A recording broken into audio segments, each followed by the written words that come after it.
Hello and welcome back to Vinyl Show and Tell. Thank you very much for tuning in. So, video for today, I thought I'd do a 2022 roundup. I am at a bit of an advantage with these because I've only been doing this channel since August of this year. On that basis, I've got about 8 months of purchases that I never showed simply because I wasn't doing YouTube then. So I thought I'd go through the purchases of this year, some choice cuts that I haven't shown in previous videos from various places, just a kind of assortment, some choice cuts, what I would call, of good stuff, good stories and interesting things to show.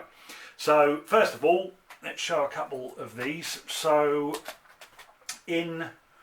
back in May, my wife and myself went to Oxford, which was a wonderful trip. We've never been before. Oxford is an absolutely great city, beautiful place, so historic, picturesque. If I'd have been doing YouTube back then, I'd have probably included some footage like I do my other videos, but that's not to be. I think we will be returning one day, so I will try and get some footage then. There is a shop there though, a very, very good shop called Riverman Records. It is located kind of just slightly on the outskirts of Oxford, but still very close to the centre. So if you're ever in Oxford, I do recommend Riverman Records. It's a bit of a shame, I was on a bit of a financial budget at the time. I probably would have bought more and probably in hindsight should have just whacked it on the credit card and paid it off later, but I don't want to encourage behaviour like that. So two of the things that I bought from Riverman Records was, first of all, I got this. This is called The Open Mind. It's a very, very rare, or the originals are extremely rare, late 60s psychedelic record. It is a great album, really, really great. The originals sell for probably, I would say, in the region of £2,000 for a decent copy. It was on Philips. I'm really not joking, they are that expensive. This particular one is reissued officially by Sunbeam Records, who are an absolutely fantastic label. It was done for Record Store Day and has actually gone up in price quite a bit on Discogs, but fortunately I still had a price of £20 on this. With it you get the full album, the original album, a booklet, a poster and a 7-inch EP. I don't really think reissues get much better than this, and considering the music, it really is that good. I mean, it is an absolute gem of a late 60s psychedelic classic. This comes highly recommended. As I say, Record Store Day, I think it is now deleted and probably sold out everywhere. So if you can get one on the cheap, go for it. I think it has been reissued on other labels as well. Another great one was a used find. This is by Spirit. It's called Clear, or Clear Spirit, whichever way you want to look at it. This was an upgrade copy, UK original on CBS with the orange labels there. This is their third album, really good one, very, very eclectic, Spirit. I don't just want to lump them into the American sort of psychedelic category because there's so much more to them than that. They really incorporate, there's elements of blues, jazz, folk, all sorts of things going on. It's the same for most of their albums, really. I think my favourite by theirs would have to be their debut album and their fourth album, The 12 Dreams of Dr. Sardonicus. I hope I'm pronouncing that right. But the third album here, called Clear, is very, very good indeed. Comes highly recommended and was a great addition to my collection, a great replacement for the worn copy that I've no longer got. Next up, we've got some online purchases. I've got two albums by an American band called Bull Angus. Very, very pleased to get these ones because they were only released in the US and I think Canada as well, but you don't see them here in the UK at all. And I was lucky that I found an online seller on Discogs that had both of them, so I went for it. This is their debut album, self-titled album. I've played this one, I haven't played the second one. Very, very good indeed. It is a hard rock, American hard rock with kind of progressive influences, nice arrangements, great vocals, lots of Hammond organ, lots of guitar, the usual kind of thing from that era. And it's on the Mercury label. highly recommended, very, very good. The second album I haven't played yet, but it's also in great condition. This one I was pleased to find because it wasn't advertised as such on Discogs, but it is a white label promo. So I know these tend to be a bit more desirable than the regular releases, so I was quite pleased to get that. Again, very, very nice condition. I hope it's as good as the first album because I am enjoying the first one. From the same seller, I got this. This is People of the World by Black Velvet. This is a UK original pressing on Pi. You hold that up to the light, that glows red. I'm not going to bother showing you that here because you probably won't see it on this camera.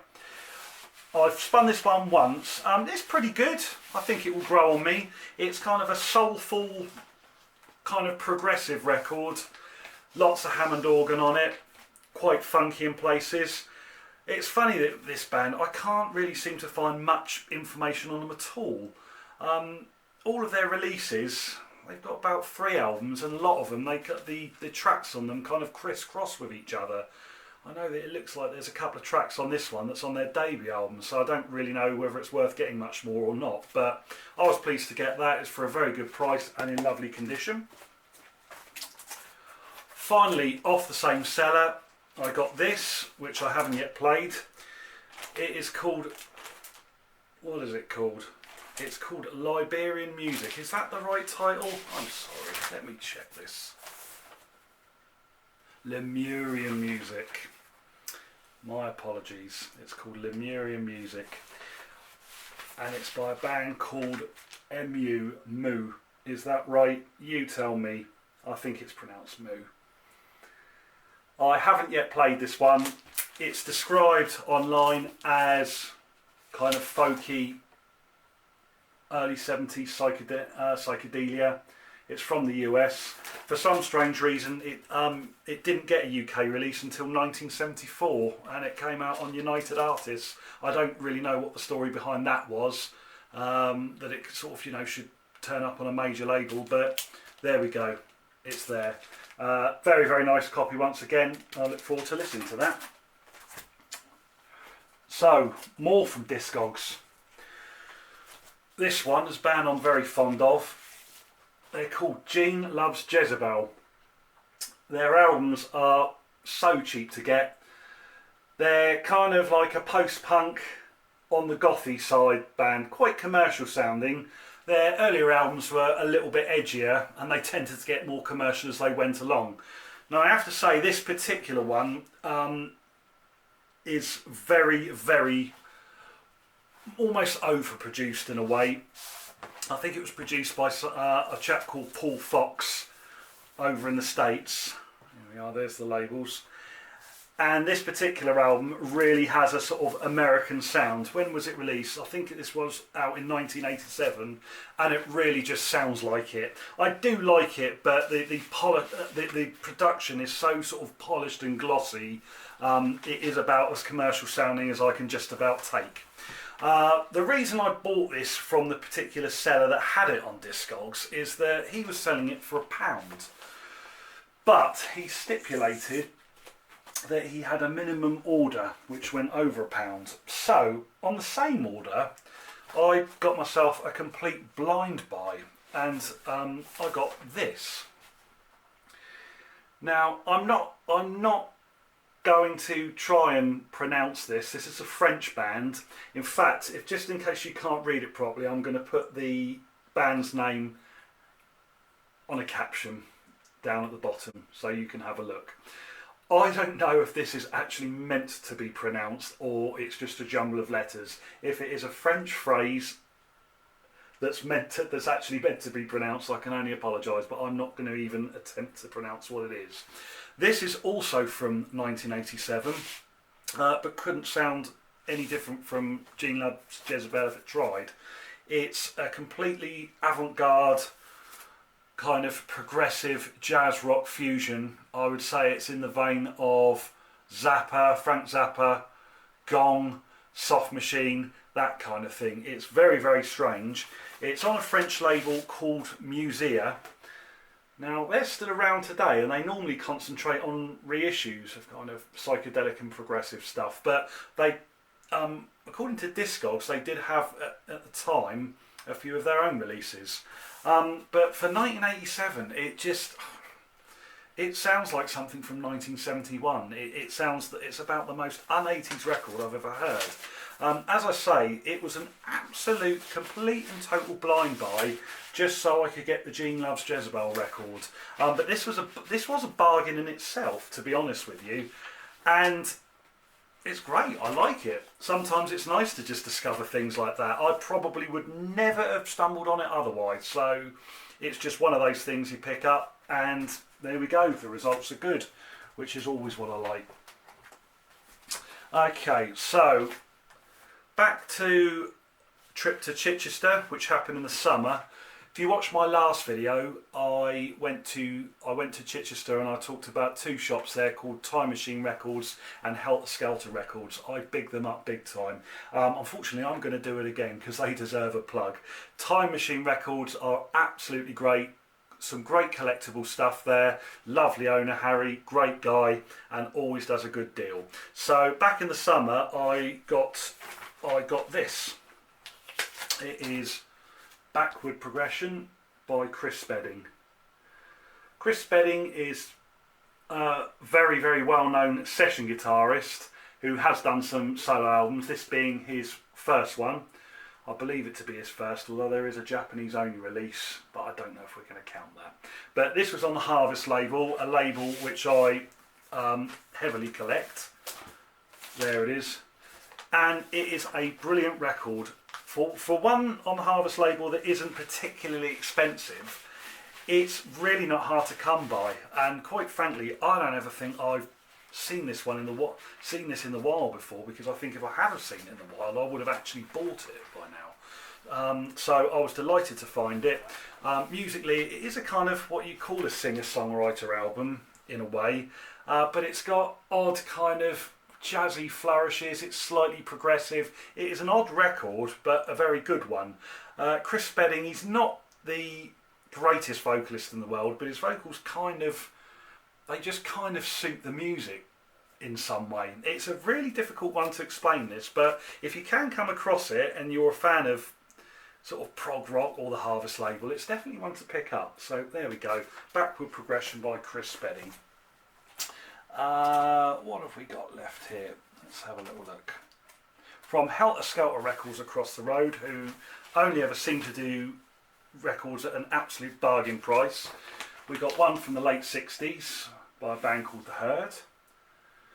Now this normally goes for about £30 or £40, but I don't know if you can see there, the price label is still on. It will come off. I got it for 15, and it's a really, really nice copy indeed. It's on the Fontana label,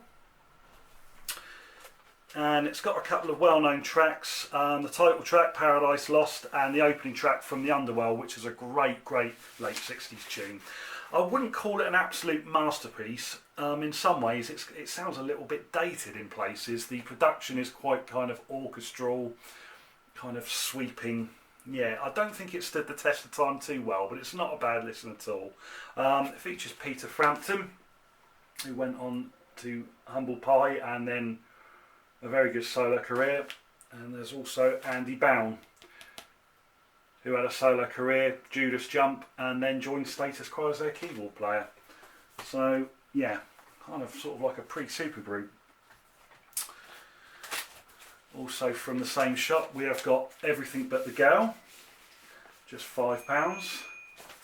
This is called Baby the Stars Shine Bright. I've got a real fondness for Everything But the Girl at the moment. I think they're an absolutely great band. I have only got their first 3 albums. I've been enjoying their second album, Love Not Money, an awful lot, and then this one turned up. I've played it twice and it is absolutely superb. The production on it is unbelievable. It is beautifully orchestrated, lots of brass. It is the epitome of what I would call sophisticated pop. They're an interesting outfit, Everything But the Girl, because in the 90s, some of you may remember, they went really dancey. They hit the dance scene. I remember a lot of my mates loving I can't remember what the famous tune was called, but I'm sure you know what it is. But yeah, they started off very, very different in the 80s, and this is an absolutely great record. I've actually seen this for sale since a couple of times, and it's always been only been a fiver. So if you can find it, pick it up. It's highly recommended. Also from Helter Skelter for just £4 is this. Now I keep going on about getting blind buys. Now when I say blind buy, my interpretation of a blind buy is something not only that I've not heard, but I've never even heard of, and that I will just find it, deem it interesting looking, and then I will buy it. I don't know if you can hear my dog bark in the background, sorry about that. And this is a band called Naked Voice and their album Forgotten Frontiers. I'm really pleased I got this because I've been playing this one quite a lot. It's kind of like a post-punk record from the mid-80s. Well, what is it? 1986.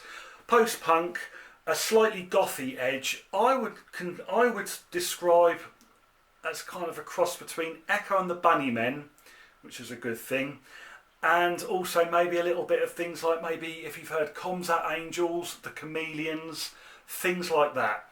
One or two tracks even have a little hint of Lloyd Cole and the Commotions sort of in places. It's a really, considering it is a real sort of proper indie record, you know, it's on a tiny label, which I'll show you in a second. It's really well produced. It's sort of great sort of synths, good playing, great vocalist. It sounds very of its time, but it's really good. And had I not stumbled on it, I would probably never have heard of it. I'd have gone my whole life never hearing of it. The label is called, I don't know if you can see that, it's called Lambs to the Slaughter Records. Again, I've checked on Discogs. I don't know how true this is, because Discogs, sometimes you've got to take with a pinch of salt. But this is the only album released on that label. There were a few singles, which I might check out at some point, but they only did one album, and it's by this band, and this is the only album that this band ever did. If you get a chance to get it, it's absolutely great. Naked Voice, Forgotten Frontiers. Whether you'll find it in the wild like I did, I don't know, but if you fancy a punt on Discogs, there are tons of copies galore. All of them are between £5 and £10. It's cheap as chips. So there we go. I like blind buys like that. It's brilliant. Finally, I got this. It's called a live album called Live in a Room by a favourite band of mine called the Method Actors. I wanted to show this last because I really wanted to talk about the Method Actors. They are a early 80s post-punk band from, I believe, Athens, Georgia in the USA. They seem to me to be not discussed enough and not just underrated, pretty much undiscovered. I don't think I've heard anyone in the vinyl community ever mention them. I never see them mentioned on social media in any way.